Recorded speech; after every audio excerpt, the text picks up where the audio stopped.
안녕하십니까. 선거권의 혼술이 매주 1월 보내드리는 정가 뒷담화 대통령 선거 이틀 전 6월 1일 인사드립니다. 자, 지금 여론조사 깜깜이 기간에 들어가 있죠. 지지율 어떻게 되는지 보도가 되지 않습니다. 참 답답한 노릇인데 이게 사실 여러분들께서 직접 언론을 통해서 접하지 못하시고 있지만 언론사나 아니면 각 후보 캠프 심지어 저도 몇 가지 조사들을 듣고 있습니다. 왜 그러냐면은 선거 투표일 6일 전부터 이 공표를 못하지만은 조사는 실시를 할 수가 있죠. 공표하는 것은 지난번 그 27일까지 실시된 여론조사는 지금도 공표를 할 수 있습니다. 언론을 통해서. 그런데 28일부터 실시된 여론조사는 공표를 하지 못하죠. 자, 그래서 깜깜이 기간에 들어갔는데 그 기간에도 여론조사는 계속합니다. 언론을 통해서 공개만 하지 못할 뿐이지. 자, 그래서 그런 조사 결과들은 정치권 주변에서는 웬만하면은 전부 다 입수를 합니다. 서로 이렇게 교환을 하고 돌아다니기 때문에. 자, 그래서 왜 이것을 여론조사를 공표하지 못하도록 지금까지도 그렇게 놔두는가? 참 답답한 노릇이죠. 이유는 뭐 있습니다. 그 전에 이 여론조사가 바로 선거 직전까지가 실시가 되면은 어떤 투표에 영향을 미칠 수 있다. 뭐 이런 것들도 있었고, 막판에 가짜 여론조사가 막 나오면은 이게 선거에 악영향을 주기 때문에 그 중절을 시켰는데, 지금은 매체가 상당히 그 미디어가 엄청나게 발달을 했습니다. 발달을 해서 그 가짜 같은 것은 지금 다 가려낼 수도 있고, 지금 이 상태에서도 SNS 같은 곳에서 출처 불명의 여론조사다, 깜깜이 이후 여론조사다 해서 다니고 있지만 그거 다 걸러집니다. 자, 그리고 이런 상황이라면은 이 깜깜이 기간을 없애야 되는데 이걸 계속 놔두는 것이 주로 이제 다수당에 유리하기 때문에 그런 겁니다. 다수당 앞서가는 쪽 이쪽에 유리하기 때문에. 그러니까 국회의원들이 본인들이 법을 안 고치는 거죠. 일단 다수당이 유리하니까는 다수당이 이제 법을 안 고치려고 합니다. 다수당이 왜 유리하냐면은 선거 막판에 어떤 돌발 변수들을 없애기 위해서는 갑자기 뭐 어디서 한쪽이 야당이 뭐 그러니까는 소수당이 치고 올라온다든가 뭐 이런 것들이 있으면은 아무래도 좀 불리하니까 불리한 상황이고 거기에 이제 가짜 뉴스, 가짜 여론조사가 섞여 들어올 수가 있으니까 그렇게 지금 금지하는 것을 그동안 계속 개선을 해야 된다. 금지할 필요가 없다. 공표 금지할 필요가 없다는 말들이 나왔지만은 정치인들의 필요에 의해서 이게 계속 좀 유지가 되는 그런 측면이 있습니다. 어쨌든 이 기간에 이 여론이 어떻게 바뀌었는지를 수치로는 말씀드리지 못하지만 다들 이렇게 추이로는 다 느낄 수가 있죠. 또 특히 이 깜깜이 기간이 지난번 수요일 28일부터 시작됐는데 바로 그 전날 27일 화요일 저녁에 TV토론, 마지막 TV토론이 있었죠. 거기서 초대형 돌발 변수가 발생을 했습니다. 바로 이재명 부자 스캔들, 이재명과 이재명 아들 이동호 씨 스캔들. 어떻게 보면 닮은 꼴이죠. 여성의 신체 부위를 가지고 그렇게 입에 담지 못할 폭언을 한 이재명 그 흉수 욕설, 그리고 수차례에 걸쳐서 그 엄난한 댓글을 달면서 그 여성 신체 부위를 건드렸다고, 여성 신체 부위를 언급을 했다고 또 이준석이 이야기를 했죠. 그러니까 이준석까지 같이 그러니까 두 가지입니다. 하나는 이준석이 대선 후보 토론에서 어떻게 저런 말을 할 수 있느냐. 정말 역량이 안 되고 감이 아니다. 한마디로. 대선 후보 감이 아니다. 이런 그 비판이 쏟아지고 있고, 한쪽에서는 이동호 씨의 그런 행태들, 이재명 아들의 그런 여기저기 막 그 엄난 댓글을 단 것, 이거 그 이준석이 지목한 것 하나뿐이 아닙니다. 여러 가지 엄난 댓글을 많이 달았고 또 성매매 의혹까지 있었죠. 더구나 그런 엄난 댓글을 게시한 것이 법원에서 인정이 돼서 약식 명령으로 벌금 500만 원을 선고를 받았고, 그것뿐이 아니고 또 그 불법 도박까지 다 합쳐서 법원의 이 판단을 받은 겁니다. 이미 벌금 500만 원이면 상당히 중형에 해당하죠. 자, 이제 그런 부분들이 27일 밤 8시에 돌발 변수로 등장을 했습니다. 그런데 그 다음날 28일부터 깜깜이 기간에 들어갔기 때문에 지금 그러면 그 이후에 표심이 어떻게 변했느냐, 이것이 이제 여러분들이 받아보시기가 어려운 것이죠. 받아보시는 분들도 있겠지만은 대체로는 언론에 보도가 안 되니까는 접근하기가 쉽지 않은데, 자, 저도 지금 그 어떤 변화된 그 수치 같은 것은 저도 뭐 입수를 하지만은 이것을 공표를 하지 못합니다. 공표를 하면 선거법 위반이 되는 것이죠. 그렇지만 누구나 다 느낄 수 있는 그런 부분이 있습니다. 전체적으로 보면은 제가 이렇게 뭐 표현을 드릴 수가 있을 것 같습니다. 지금 현재 지지율 조사를 딱 그렇다는 것이 아니고 이제 제 과거에 광고를 한창 유행했던 그 말을 빌어서 하면은 2% 부족하다. 실제로 여론조사에서 2%뭐 이렇게 놓은 것은 아니고 광고 멘트를 따서 제가 비유적으로 말씀드리는 겁니다. 2% 부족하다. 2%만 채우면 된다. 그때 음료수 광고에서 그런 게 나왔었죠. 그러면 완전히 갈증이 해소되는데, 자, 2%가 부족한 것만 채우면은 이재명 집권을 막을 수 있다. 그것이 제가 상징적으로 비유를 해서 말씀을 드리는 겁니다. 특히 제가 지금 여러 가지 이제 파악을 하고 또 기류를 볼 때는 한 3가지가 작동을 하고 있습니다. 지금 사전투표에서도 그것이 좀 작동을 했을 것이고, 그리고 본투표에서, 사전투표에서, 그 투표를 하지 않은, 특히 이제 그 영남 지역에서 투표율이 굉장히 낮았죠. 그런데 본투표에서 어차피 다 만회됩니다. 그전에도 그렇게 했습니다. 자, 그래서 남은 사전투표에서도 그랬을 것이고, 부분적으로 본투표에서 이 선거판을 완전히 좌우할 수 있는 게 저는 한 3가지가 있다고 보는데, 하나는 분노투표, 하나는 이 견제투표, 하나는 방어투표. 제가 이렇게 한번 이름을 붙여봤습니다. 이 뭐냐면은 분노투표는 지금 주부들의 그 표심, 주부 표심을 중심으로 해서 여성표죠. 여성표가 지금 총결집하고 있다. 특히 주부층의 표심이 총결집하고 있다. 이것은 충분히 제 주변에 이렇게 이야기를 들어보고 해도 읽힙니다.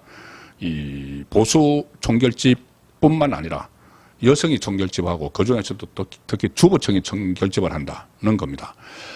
주부층은 어떻게 보면은 가정 안에서 또 입김이 세죠. 가족들에게 이 주부의 영향력이 뭐 어느 가정이나 마찬가지일 겁니다. 자, 크기 때문에 주부층의 표심이 총결집한다. 이것은 상당한 의미를 가질 수가 있습니다. 특히 이 주부층은 잠시 후에 말씀드리겠지만은 이 기존에도 이재명의 그 도덕성, 그 형수 욕설, 그리고 또 뭐 배우와의 스캔들, 뭐 이런 것을 해서 주부층에서는 혐오감이 굉장히 큽니다. 그런데 그것이 더 굳어지고 더 확산이 되는.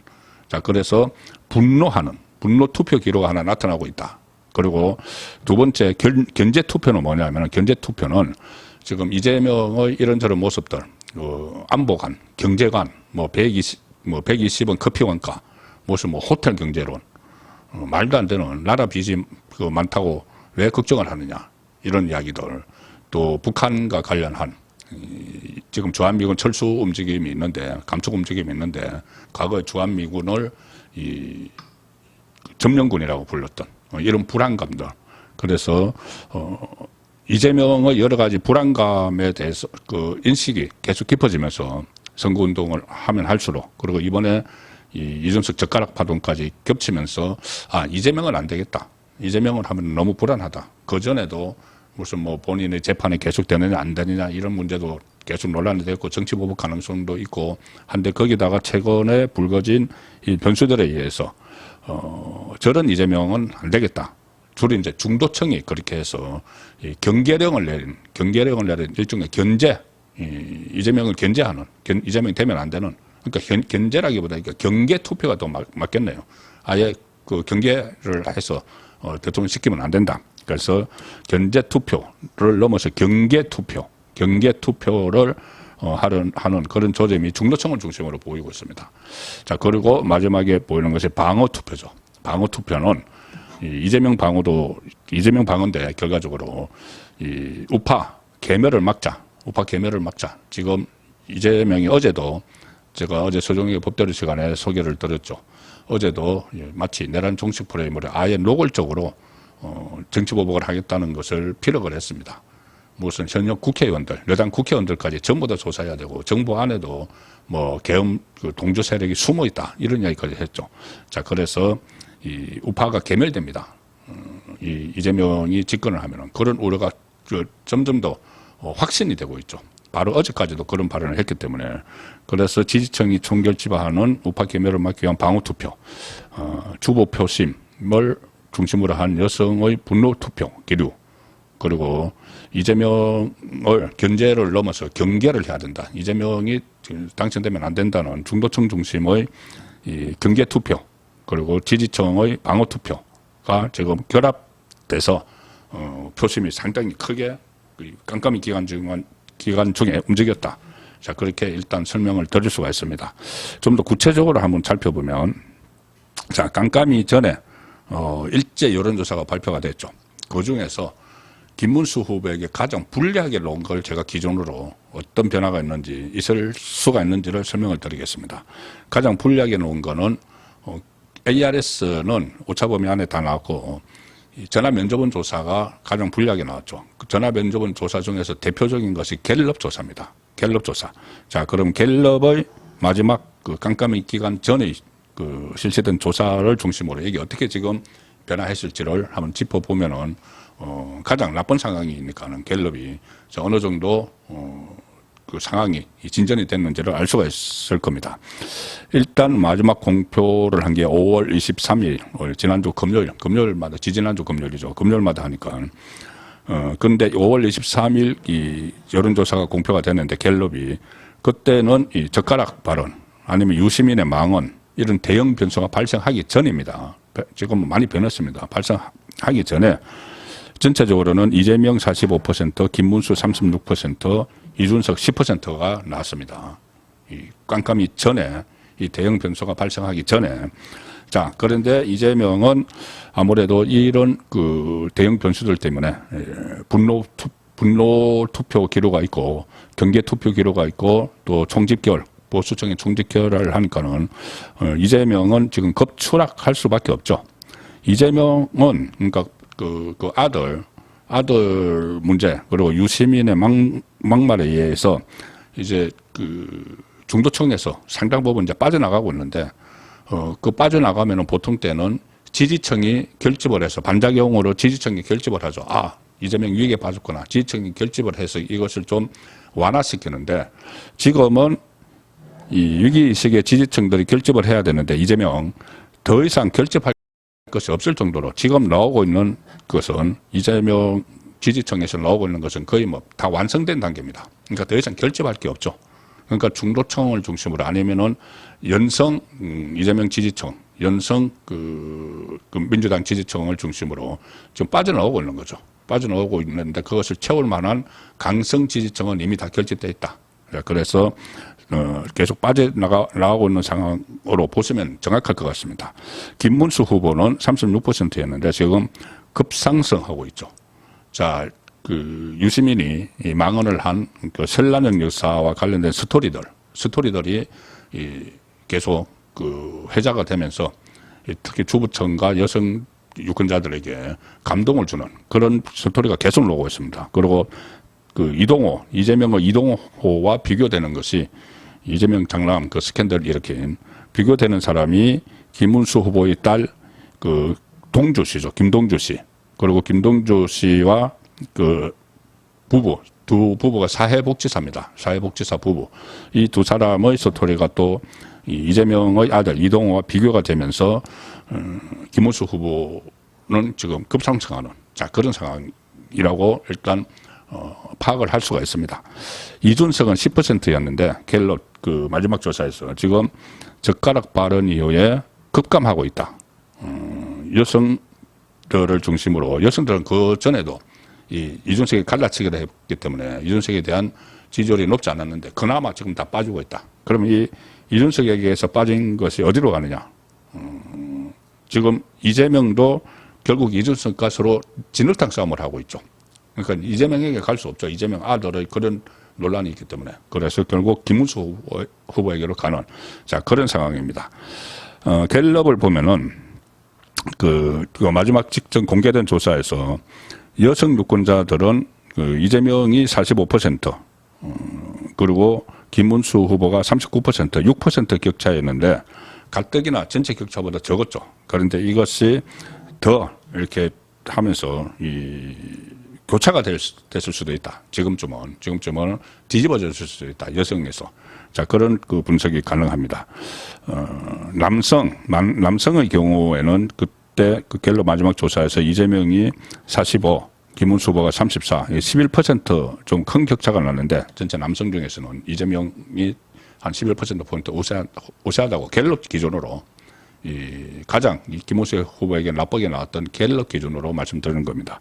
그런데 이 격차도 지금 남성들도 그 어떤 그 이재명이 보이는 경제관, 그 터무니없는 경제관이나 또 안보관 여기에 대해서 실망을 하고 거기에 대해서 또 빠져나오는 유권자들이 있다. 그리고 특히 여성 부분 다시 말씀드리면은 갤럽 조사, 그러니까 이번 사태가 터지기 전에, 이번 돌발 변수가 나오기 전에도 갤럽 그 직전 그 깜깜이 마지막 조사에서 전업주부를만 보면은 이재명이 38, 김문수 50%였습니다. 김문수 후보가 오히려 12%더 앞서고 있었죠. 자, 그런데 이것이 고차가 되고 이제 여성 주부층이 대분노를 하고 있기 때문에 이게 더 격차가 더 벌어진다. 이건 김문수가 앞서고 있는 몇 안 되는 계층 중에 하나가 전업주부였습니다. 보통 이제 70대 이상, 뭐 여기에서는 확실히 앞서고 있고, 대구 경북에서도 앞서고 있고, 이 계층이나 지역별로 보면 그런데 이 전업주부 계층에서도 앞서고 있었죠. 김문수 후보가. 그런데 이게 지금은 엄청나게 더 격차가 벌어졌다. 자, 이렇게, 해석을 할 수가 있습니다.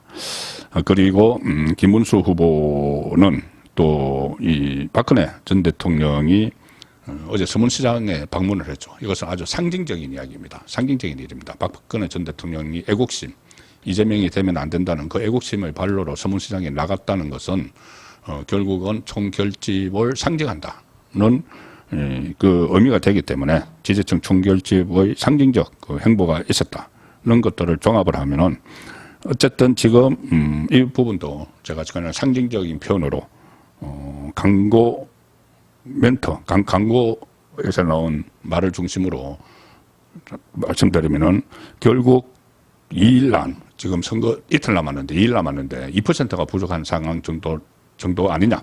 이렇게 제가 상징적으로 말씀을 드릴 수가 있습니다. 그러면 이 2%를 어떻게 채울 것인가? 채울 수 있는 것은 딱 하나 있습니다. 지금부터.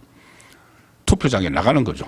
투표장에 나가는 겁니다. 제가 말씀드린 분노하는 주부를 중심으로 하는 여성들, 그리고 이재명을 집권을 막아야 되겠다는 경계하는 투표, 중도층, 그리고 우파 개멸을 막아야 되겠다는 방어하는 투표, 지지층, 기존 보수층이 투표장에 나가면은 이 부족한 22%는 충분히 넉넉하게 채워줄 수 있다고 확신합니다.